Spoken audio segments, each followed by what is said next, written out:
Indo-Canadian ties have hit an all-time low. Canada has hurled the ultimate insult on India's men in uniform. No less than 2 retired Lieutenant Generals, 3 brigadiers and 2 senior officials of the Intelligence Bureau have been denied visa on grounds that their organizations were engaged in violence. India has taken strong exception to Canadian immigration, calling the Intelligence Bureau a terrorist organization. New Delhi, in fact, has threatened retaliation if Canada does not apologize. Lieutenant General Amrik Singh Bahia, former Director General Military Operations, former Quartermaster General, and currently a member of the Armed Forces Tribunal. He's been denied a visa to visit Canada.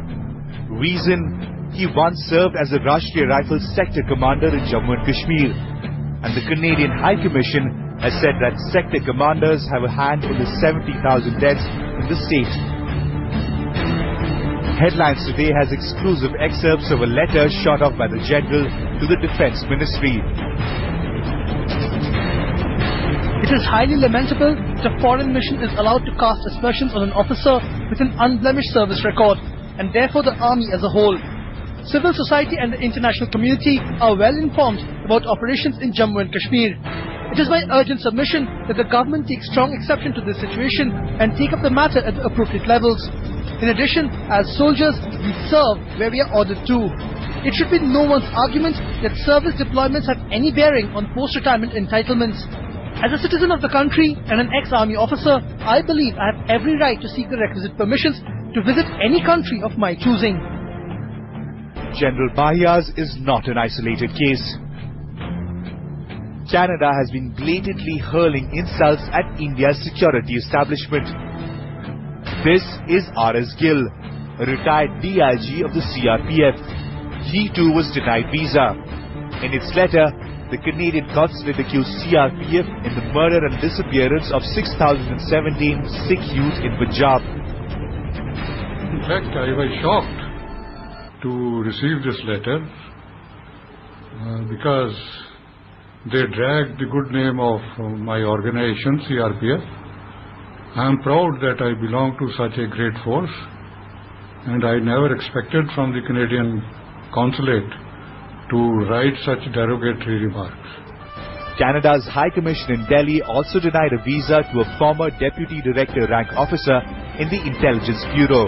Ground: IB officers could affect Canada's interests in Afghanistan. My past association with the Intelligence Bureau, where I served for 38 years. So they have defined it as a department which is engaging in terrorism, espionage and subversion. Even Punjab top cops have been at the receiving end of Canada's bizarre diktats. ADG Crime Ranjan Gupta and Patiala SSP Ranbir Singh were both denied visa. The reason, once again, human rights violations while fighting terror in Punjab.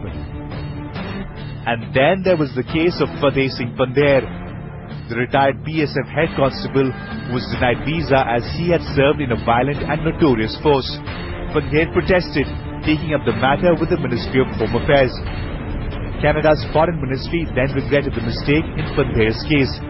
But clearly, lessons have still not been learnt. Repeated insults have created a storm in South Bloc.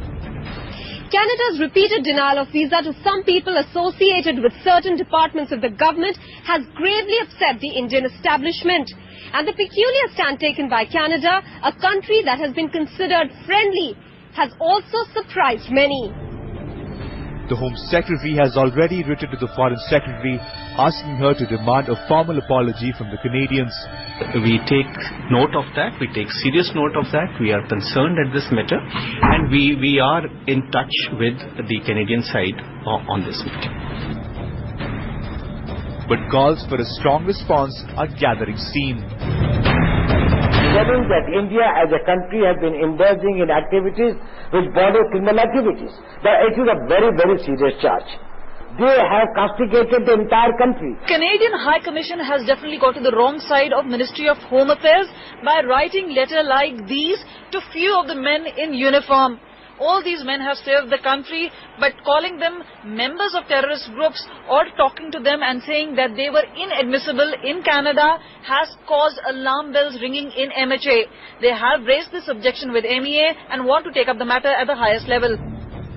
Ministry of External Affairs claims it will not let its soldiers be insulted, but action on ground remains to be seen. Bureau Report, Headlines Today.